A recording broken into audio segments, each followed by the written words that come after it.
ان کو پھانسی دینے لگے تو تیسرے آ گئے, کہنے لگے نہیں یہ تو میرا قتل کرتا تھا, رستے میں بتایا کرتا تھا, ڈھونڈ کے میں بتلاتا تھا کہ یہاں زیادہ تعداد ہے, مجھے پہلے پھانسی دو.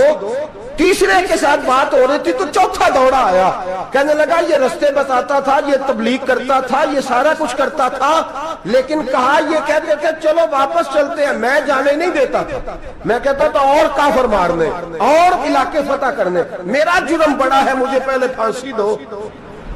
بادشاہ کہنے لگا مجھے 35 سال ہو گئے حکومت کرتے, بڑی دنیا کو پھانسی دی ہے, لوگ تو ایک دوسرے کو دھکے دیتے ہیں کہ پہلے تو جا پہلے تو جا, اور تم کیسی قوم ہو کہ ایک دوسرے پہ قربان ہو رہے ہو. کہنے لگا تم ایک باپ کی اولاد ہو, جاگ رہے ہیں آپ لوگ, تاتاری بادشاہ کافر بادشاہ اسلام کی مخالفت کرتے ہیں, ایک باپ کی اولاد ہو کا نہیں, ایک قبیلے کے رہنے والے ہو کا نہیں, ایک ملک کے رہنے والے ہو نہیں. اس نے کہا رشتہ کیا ہے تمہارا, رشتہ کیا ہے؟ تو بول کے کہنے لگے خدا ایک ہے نبی ایک ہے, خدا ایک ہے اور نبی منفرد ایک ہے, اس قوم کی نقصان بھی ایک ہی سب کا نبی, اللہ بھی قرآن بھی ایک. کیا ہی اچھا تھا ہوتے اگر مسلمان بھی ایک, یوں تو سید بھی ہو مرزا بھی ہو افغان بھی ہو, تم سبھی کچھ ہو بتاؤ کہ مسلمان بھی ہو. فرمایا ہمارا اللہ ایک ہے نبی ایک ہے, تو کہا پھر ایک دوسرے پہ جان کیوں دیتے ہو؟ فرمایا ہمارے نبی نے ہمیں بھائی بھائی بنا دیا ہے, بھائی کا دل نہیں کرتا اس کی آنکھوں کے سامنے بھائی چلا جائے, ہمارا دل نہیں کرتا پہلے مجھے دے پہلے مجھے دے. بادشاہ کہنے لگا تمہارا جذبہ مجھے متاثر کر گیا, جاؤ میں تم چاروں کو آزاد کرتا ہوں, تمہیں آزاد کرتا ہوں. میرے دوستو یہ رنگ تھا, دیکھیں نا, یہ اس دھرتی نے نظام دیکھا ہے نا, اس فلک نے پہلی بار دیکھا, اس زمین نے پہلی بار, اور میرے حضرت صاحب فرمایا کرتے تھے زمین تڑپ کے روئی, اس نے پہلی دفعہ دیکھا. احد کا میدان ہے, 3 صحابہ تپتی ہوئی زمین پہ زخموں سے چور چور پڑے ہیں.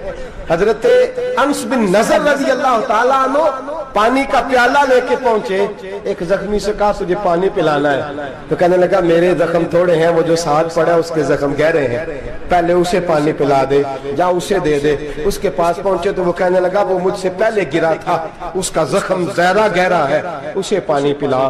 تیسرے کے پاس گئے تو کہنے لگا چوتھا تڑپ زیادہ رہا ہے, اس کی عمر زیادہ ہے, میں تو جوان ہوں برداشت کر لوں, بڑھاپے کی وجہ سے نڈھال ہو گیا, پہلے اسے پانی پلا. چوتھا کہنے لگا 5ویں کے پاس جا, 5واں کہنے لگا 6ٹھے کے پاس جا.